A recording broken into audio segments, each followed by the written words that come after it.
Perang mie instan. Kenapa sih kita hanya akrab dengan merek itu-itu saja? Mie instan lebih dari sekedar makanan cepat saji. Mie instan telah menjelma menjadi bagian tak terpisahkan dari identitas dan budaya sehari-hari. Menawarkan solusi praktis dan ekonomis untuk mengatasi lapar. Baik saat hujan maupun panas, mie instan kerap jadi pilihan utama loh. Bahkan seringkali dianggap jadi makanan utama atau pendamping nasi. Pasar mie instan di Indonesia adalah arena persaingan yang ketat. Namun didominasi satu pemain utama, yap, Indomie. Ternyata merek ini telah mempertahankan posisinya sebagai pemimpin pasar selama 5 tahun berturut-turut loh. Dari tahun 2020 hingga 2024. Dengan pangsa pasar yang konsisten di atas 70%. Survei yang dilakukan awal 2024 oleh Top Brand Award menunjukkan bahwa 71,2% responden memilih Indomie sebagai merek favorit mereka. Mie sedap yang diluncurkan tahun 2002 oleh Wings Food muncul sebagai penantang terkuat Indomie. Meski baru beredar beberapa dekade nih setelah Indomie, ternyata mie sedap mengamankan posisi kedua dengan pangsa pasar 13,9% dalam survei awal 2024. Di belakangnya terdapat merek-merek lain seperti Gaga 100 dengan 4,2%, Mie ABC 2,9%, Sarimi 2,4%, dan Supermie 1,9%. Nah, data ini dikumpulkan melalui survei independen Top Brand Award yang melibatkan lebih dari 12.000 responden di 15 kota besar di Indonesia. Eits, selain Indomie dan mie sedap, beberapa merek lain juga turut meramaikan perang mie instan loh, meski dengan pangsa pasar lebih kecil. Gaga 100 misalnya, menempati posisi ketiga. Bersama Lemonilo, Mie Sukses, Besok, dan Tropicana Slim merupakan bagian dari berbagai produk mie instan yang tersebar di pasaran. Mie ABC dikenal dengan strategi pemasarannya yang gencar mengadakan undian berhadiah. Supermie sebagai salah satu pelopor mie instan di Indonesia yang diperkenalkan tahun 1968 hingga kini masih eksis loh dan dikenal dengan strategi pemasarannya yang berfokus pada harga terjangkau. Meski pangsa pasar merek-merek ini jauh lebih kecil dibanding Indomie dan mie sedap, keberadaan mereka menunjukkan bahwa pasar mie instan tetap kompetitif. Merek-merek ini terus berupaya menarik konsumen melalui strategi berbeda, baik melalui harga, promosi, maupun inovasi rasa, yang pada akhirnya memberi lebih banyak pilihan bagi kita. Indomie pertama kali diluncurkan tahun 1969. Merek ini memulai perjalanannya dengan varian Indomie kuah rasa kaldu ayam pada Juni 1972. Diikuti Indomie kuah rasa kari ayam tahun 1980 dan titik balik penting nih terjadi tahun 1982 dengan peluncuran varian kering pertama, Indomie mie goreng, yang dengan cepat meraih popularitas. Nah, keberhasilan Indomie mempertahankan dominasinya tidak lepas nih dari beberapa faktor kunci. Kualitas produk yang konsisten dan strategi pemasaran adalah salah satu pilar utamanya. Dalam laporan di jurnal Cendekia Ilmiah, Februari 2025, disebutkan bahwa Indomie bisa mempertahankan dominasi karena distribusi eksklusif melalui kemitraan dengan pengecer besar seperti Indomaret dan Alfamart. Praktik kolusi vertikal ini memberikan Indomie keuntungan signifikan dalam visibilitas produk, promosi, dan akses pasar. Sementara merek pesaing seperti Mie Gaga mengalami keterbatasan distribusi dan akses rak strategis. Demikian isi laporan itu. Nah, laporan dalam jurnal itu ditutup dengan simpulan. Strategi distribusi eksklusif tidak hanya menguatkan posisi pasar Indomie, tetapi juga membatasi persaingan pasar. Dampaknya adalah menurunnya keberagaman pilihan konsumen dan potensi peningkatan harga di masa depan. Oleh karena itu, regulasi antitrust yang lebih ketat diperlukan untuk menciptakan pasar yang lebih adil dan kompetitif, serta mendorong inovasi yang lebih baik dalam industri mie instan. Adaptasi terhadap rasa lokal juga jadi elemen penting loh dalam strategi Indomie. Indomie kini diakui sebagai produsen mie instan terbesar di dunia dengan 17 pabrik yang memproduksi lebih dari 19 miliar bungkus per tahun dan diekspor ke lebih dari 80 negara. Di sisi lain, mie sedap mengambil pendekatan berbeda untuk menantang dominasi Indomie. Saat pertama kali diluncurkan, mie sedap menerapkan strategi pemasaran gerilya. Mereka tidak langsung menargetkan kota-kota besar, melainkan memasarkan produknya di kota-kota kecil dan desa-desa. Strategi ini memungkinkan mie sedap membangun basis pelanggan yang kuat dan permintaan yang stabil dari akar rumput sebelum akhirnya berekspansi ke kota-kota besar dan supermarket.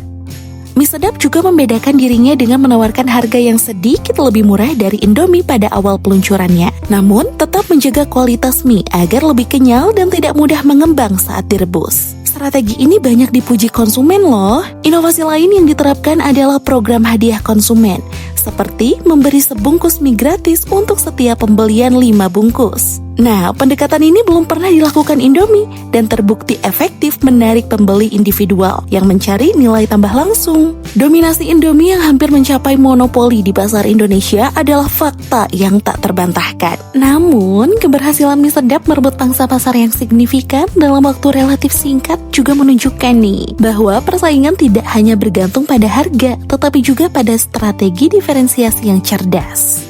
Mie sedap fokus pada kualitas mie, inovasi rasa, dan pendekatan distribusi dari bawah ke atas. Nah, hal ini menunjukkan bahwa meski Indomie adalah pemimpin pasar, masih ada ruang bagi pertumbuhan melalui strategi yang tepat, yang pada akhirnya mendorong inovasi berkelanjutan dari kedua pihak yang menciptakan perang rasa yang menguntungkan konsumen dengan lebih banyak pilihan dan kualitas. Perang di pasar mie instan Indonesia tidak hanya terjadi pada pangsa pasar dan harga, tetapi juga pada inovasi rasa. Merek-merek raksasa berlomba-lomba menghadirkan varian baru yang menarik, beradaptasi dengan selera lokal, dan mengikuti tren kuliner global. Indomie dengan posisinya sebagai pemimpin pasar punya deretan rasa yang sangat luas. Dibagi menjadi beberapa kategori produk, yaitu Indomie goreng, Indomie kuah, kuliner Indonesia, mie keriting, dan hype abis. Varian Indomie goreng yang paling populer adalah mie goreng original yang disukai oleh 60,9% responden dalam survei. Varian goreng populer lainnya termasuk mie goreng pedas, mie goreng rasa cabai hijau, mie goreng rasa iga penyet, dan mie goreng rendang yang disukai 30% responden. Untuk kategori kuah, rasa ayam bawang menjadi yang terpopuler kedua dengan 40,2% responden. Diikuti rasa kari ayam 38,9% dan rasa soto mie 38%. Varian kuah lainnya meliputi rasa ayam spesial, kaldu ayam, dan kaldu udang. Indomie juga sangat kuat loh dalam segmen kuliner Indonesia, menawarkan adaptasi rasa dari masakan tradisional seperti mie Aceh, mie goreng rasa ayam pop, mie goreng rasa cakalang, rasa coto Makassar, rasa empal gentong, rasa mie celor, rasa soto Banjar, rasa soto Lamongan, rasa soto Medan, dan rasa soto Padang. Hal ini menunjukkan komitmen Indomie melokalisasi produknya sesuai dengan kekayaan kuliner Nusantara. Dalam upaya menangkap tren rasa unik dan pedas, Indomie ternyata memiliki seri hype abis loh yang meliputi mie goreng rasa ayam geprek, rasa seblak hot jeletot, dan mie goreng rasa kebab rendang. Indomie juga merambah ke segmen premium dengan varian mie keriting. Ada mie goreng spesial, salted egg, dan real meat. Seri Japanese ramen, ada soyu, takoyaki, tori miso, dan torikara. Seri Korean ramyeon ada fiery chicken, kairos, dan spicy ramyeon yang diperkenalkan tahun 2023 hingga 2024. Di sisi lain, mie sedap tidak kalah dalam hal inovasi rasa. Merek ini menawarkan berbagai varian seperti goreng, crispy, mie ayam istimewa, dan sambal goreng. Varian mie sedap goreng adalah salah satu yang terlaris dikenal dengan rasa gurih dan manis originalnya, serta jadi mie instan pertama yang dilengkapi bawang goreng kriuk. Varian goreng lainnya yang populer adalah mie sedap Salero Padang yang menghadirkan bumbu asli Padang, keripik rendang, dan sambal ijo. Untuk kategori kuah, mie sedap soto adalah varian yang sangat disukai. Menjadi mie instan soto pertama yang dilengkapi koya gurih dengan aroma jeruk limau segar. Varian kuah populer lainnya termasuk mie sedap ayam bawang dengan kaldu ayam gurih dan minyak bawang asli, serta mie sedap kari spesial dan white curry. Mie sedap juga aktif dalam tren kuliner internasional dengan seri Korean Selection yang mencakup Korean Cheese Bulldog, Korean Spicy Chicken, dan Korean Spicy Soup. Varian Korean Spicy Soup bahkan diklaim nih sebagai mie kuah instan pertama di Indonesia dengan tekstur tebal ala Korea. Konsumen juga dapat mengatur level pedasnya sendiri loh. Selain itu, ada juga seri nikmat hakiki dengan varian seperti goreng Salero Padang, goreng ayam bakar limau, dan soto Madura. Tren konsumsi mie pedas jadi fenomena yang sangat populer di kalangan anak muda Indonesia. Berbagai jenis mie pedas bermunculan, seringkali dilengkapi dengan tambahan topping seperti cakalang, cumi-cumi, potongan daging sapi atau ayam, dan chili oil. Sensasi pedas ini tidak hanya memberi tantangan, tetapi juga memicu pelepasan endorfin, menciptakan efek senang dan ketagihan.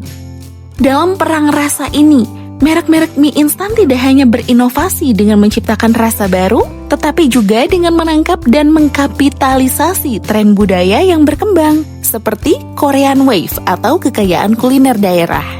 Hal ini merupakan upaya menciptakan pasar baru yang belum terjamah di tengah pasar yang sangat kompetitif. Dengan menawarkan rasa yang sangat spesifik dan relevan secara budaya, merek-merek ini berusaha menarik segmen konsumen baru atau memperkuat loyalitas dari segmen yang sudah ada, yang pada akhirnya bisa mengikis pangsa pasar pesaing atau memperkuat posisi mereka di ceruk tertentu. Di sisi lain, harga merupakan faktor dominan dalam keputusan pembelian mie instan bagi konsumen, terutama nih di kalangan mahasiswa dengan skor utilitas tertinggi sebesar 39,24%. Laporan Universitas Islam Malang dalam e-Jurnal Riset Manajemen Volume 13 nomor 1 menyebut bahwa konsumen dari status ekonomi menengah ke bawah secara khusus cenderung memprioritaskan harga mie instan yang terjangkau. Nah, ketika mie sedap pertama kali diluncurkan, salah satu strateginya adalah menawarkan harga lebih murah dibanding Indomie. Namun, penting untuk dicatat nih bahwa harganya tidak serendah merek mie murah lainnya, karena mie sedap tetap menekankan kualitas mie yang lebih kenyal dan tidak mudah mengembang saat direbus. Strategi ini memungkinkan mie sedap menembus pasar yang didominasi oleh Indomie dengan menarik konsumen yang sensitif terhadap harga. Nah, di pasar ekspor, terutama di negara-negara barat, Indomie terkadang dijual dengan harga 2 kali lipat dari mie instan murah lainnya, yang dapat menjadi tantangan dalam hal citra dan persaingan. Namun, di pasar negara berkembang, Indomie tetap diposisikan sebagai makanan pokok yang terjangkau. Hal ini menunjukkan adaptasi strategi harga Indomie sesuai kondisi pasar lokal. Harga eceran Indomie per bungkus bervariasi, umumnya sih berkisar antara Rp3.200 hingga Rp5.400, bergantung varian normal atau jumbo dan lokasi penjualannya. Untuk pembelian dalam jumlah besar, harga per dus isi 40 bungkus Indomie berkisar antara Rp67.500 hingga Rp190.000, dengan varian khusus seperti rendang jumbo berada di kisaran harga yang lebih tinggi. Sementara itu, harga eceran mie sedap per bungkus umumnya berkisar antara Rp3.300 hingga Rp4.100. Untuk pembelian per dus isi 40 bungkus, mie sedap punya kisaran harga Rp109.300 hingga Rp145.000. Selain harga, ternyata ketersediaan produk adalah salah satu pilar utama strategi Indomie. Bersama dengan rasa yang diterima, ketersediaan memastikan bahwa produk Indomie mudah ditemukan di mana saja. Indomie memanfaatkan jaringan distribusi yang sangat kuat di Indonesia untuk memperluas penetrasi pasar, bahkan hingga ke luar negeri. Nah, distribusi eksklusif Indomie dengan pengecer besar seperti Indomaret dan Alfamart memberikan keuntungan kompetitif yang signifikan, sehingga pesaing seperti Mie Gagas seringkali kesulitan mendapatkan visibilitas yang setara. Sementara itu, strategi harga mie sedap sebagai penantang memungkinkan mereka menembus pasar yang didominasi Indomie dengan menarik konsumen yang sensitif harga. Namun, Indomie mengimbangi trik itu dengan superioritas distribusi dan citra merek yang telah terbangun puluhan tahun. Hal ini menunjukkan bahwa adu murah saja tidak cukup. Ketersediaan dan citra merek adalah benteng pertahanan yang kuat. Produsen harus terus menyeimbangkan strategi harga dengan kekuatan distribusi dan inovasi produk. Bagi merek dominan, menjaga ketersediaan dan citra merek premium melalui inovasi dapat membenarkan harga yang sedikit lebih tinggi. Tapi, bagi penantang, strategi harga yang kompetitif harus diimbangi diferensiasi kualitas atau nilai tambah. Misalnya nih, hadiah konsumen atau tekstur mie untuk membangun loyalitas. Akhirnya, bisa disimpulkan bahwa keputusan kita memilih mie instan dipengaruhi berbagai faktor yang kompleks. bukan hanya harga dan rasa. Pemahaman mendalam terhadap faktor-faktor ini sangat krusial loh dalam perang rasa di pasar mie instan. Ada banyak faktor yang mempengaruhi keputusan pembelian. Pertama, harga. Mie apa yang lebih murah merupakan faktor dominan dalam keputusan pembelian, terutama bagi segmen ekonomi menengah ke bawah. Konsumen cenderung mencari produk yang terjangkau tetapi menawarkan nilai. Kedua, rasa. Faktor ini punya tingkat kepentingan tinggi dalam preferensi konsumen, mencapai 43,62%. Aroma yang sedap dan lezat jadi indikator utama. Varian rasa yang beragam juga penting untuk mencegah kebosanan dan memenuhi selera yang terus berubah. Ketiga, kualitas. Penilaian konsumen terhadap kualitas sangat mempengaruhi keputusan. Mie sedap misalnya, sering dipuji karena punya mie lebih kenyal dan tidak mudah mengembang saat direbus, menjadi nilai tambah signifikan. Keempat, kemasan. Desain bungkus yang menarik, informatif, dan fungsional. Misalnya, kemasan cup instan juga berperan penting loh. Kemasan punya skor utilitas 28,18% dan tingkat kepentingan 14,85% dalam preferensi konsumen. Nah, hal ini menunjukkan bahwa kemasan bukan hanya wadah, tetapi juga alat pemasaran. Inovasi kemasan seperti format cup instan yang praktis dengan garpu terintegrasi meningkatkan kenyamanan konsumen saat bepergian. Kelima, citra merek. Merek terkenal membangun kepercayaan dan loyalitas konsumen. Indomie misalnya, punya citra yang sangat kuat dan sering menjadi top of mind untuk mie instan secara umum yang secara signifikan memengaruhi keputusan pembelian. Keenam, perilaku konsumen. Keputusan pembelian ini dipengaruhi kualitas produk yang dirasakan dan informasi yang diperoleh dari komunikasi lisan atau pengalaman langsung. Ketujuh, pengaruh sosial. Terdapat hubungan signifikan antara konsumsi mie instan dengan pengaruh teman sebaya dan uang saku, terutama di kalangan mahasiswa. Hal ini menunjukkan bahwa faktor sosial berperan dalam membentuk preferensi. Terakhir, perbedaan tekstur mie jadi salah satu aspek unik yang membedakan merek-merek utama. Indomie dikenal punya tekstur mie yang lebih lembut dan mudah matang, mie cenderung lentur dan tidak terlalu kenyal. Sementara mie sedap, banyak konsumen memujinya karena tekstur mie yang lebih kenyal dibanding Indomie, serta tidak mudah mengembang bila direbus. Nah, loyalitas konsumen terhadap mie instan di Indonesia merupakan hasil dari interaksi kompleks berbagai atribut, bukan hanya satu faktor dominan. Hal ini menunjukkan bahwa untuk memenangi perang rasa, mereka tidak bisa hanya bersaing pada satu dimensi. Mereka harus mengoptimalkan seluruh bauran pemasaran seperti produk, harga, tempat, promosi, dan memahami nuansa perilaku konsumen. Merek yang berhasil adalah yang mampu menciptakan persepsi nilai holistik yang mencakup kualitas, inovasi rasa, kemasan yang menarik, harga yang terjangkau, dan ketersediaan yang luas, sambil membangun ikatan emosional dan sosial dengan konsumen. Fleksibilitas mie instan memicu kreativitas kuliner. Ia diolah menjadi berbagai hidangan menarik seperti martabak mie, pizza mie, atau omelet mie. Salah satu manifestasi paling nyata dari integrasi mie instan ke dalam budaya Indonesia adalah menjamurnya warung makan Indomie atau yang lebih dikenal dengan sebutan Warmindo. Warmindo identik dengan konsep warung kecil atau kaki lima sederhana yang banyak ditemukan di sekitar kampus dan area perumahan di berbagai kota. Warmindo menawarkan kenyamanan, kehangatan, dan pilihan menu terjangkau berkisar antara 5.000 hingga 20.000 per porsi, bergantung tambahan topping. Konsep utamanya berpusat pada menu sederhana dan praktis dengan mie instan sebagai hidangan utama yang bisa disajikan dalam hitungan menit. Selain mie instan, Warmindo sering menawarkan menu tambahan seperti telur mata sapi, sosis, kornet, dan nasi, menciptakan kombinasi sederhana tetapi lengkap. Target pasar Warmindo sangat jelas, yaitu mahasiswa, pelajar, atau pekerja yang mencari makan enak, cepat, dan murah. Banyak loh Warmindo yang menyediakan fasilitas seperti wifi gratis dan menjadikannya tempat nongkrong nyaman terutama bagi generasi muda.